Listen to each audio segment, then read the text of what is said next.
So you've finally paid down those student loans, met that special someone in life, and now you're ready to take that next big step, home ownership. Hi, my name is Junaid Usmani and I'm a tax partner here at SRJ Chartered Accountants. In this video, I'm going to help you plan your first home purchase. So there's three main pieces of advice I want to give you when it comes to planning your first home purchase. The first is plan for it well in advance.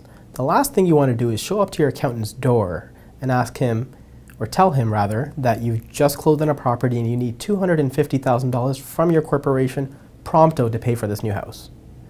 Your accountant's going to look at you pretty pissed off and give you a blank stare and ask you why you did this without consulting him.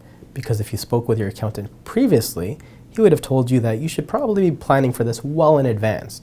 Rather, look to take out this money over 2 to 5 years, because that will save you a lot more in taxes. If you were to take out, let's say, $50,000 a year over 5 years, you're going to pay significantly less tax than had you just pulled out $250,000 from your corporation all in 1 year. Thus, the first thing you need to do is plan well in advance and open up this dialogue with your existing accountant at this time. The second thing you want to make sure you do in planning for your new home purchase is make sure you take advantage of your RRSPs as well as something called the Home Buyers Plan. A number of years ago, the Government of Canada came up with this new program called the Home Buyers Plan. What that enables you to do is pull money from your RRSPs on a tax-free basis towards the purchase of a new home. The way the rules work are, you can pull up to $25,000 tax-free from your Home Buyers Plan, or rather, your RRSPs, so long as it goes towards the first new home.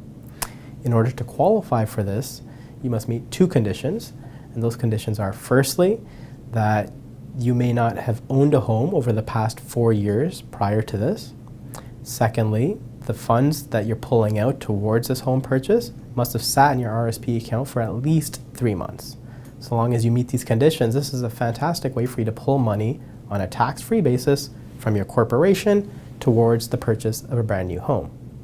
So the third piece of advice I have for most of you potential new homeowners is don't bite off more than you can chew. Yes, you may make great money inside your corporation, but if you don't plan for it properly, you can lose nearly half of that to taxes, right? So the reality is you want to make sure you have a good amount of money in your personal accounts for the down payment. Plus, you want to make sure that your monthly expenditures and your monthly payments are going to be reasonable with respect to how much money you expect to draw from your corporation. By doing this, you can save yourself the headache of having to pay more taxes than you really need to. So to recap, the three things you want to look for in planning for your new home purchase. Firstly, you want to make sure you plan well in advance. Talk to your accountant and get this dialogue going as early as possible. Secondly, make sure you contribute to your RRSPs so that you can draw from your home buyer's plan in order to purchase this house. Thirdly, don't bite off more than you can chew. If you're still having trouble planning or budgeting for this big life decision, feel free to schedule a call or a consultation with one of our partners, and we would be glad to be of assistance to you.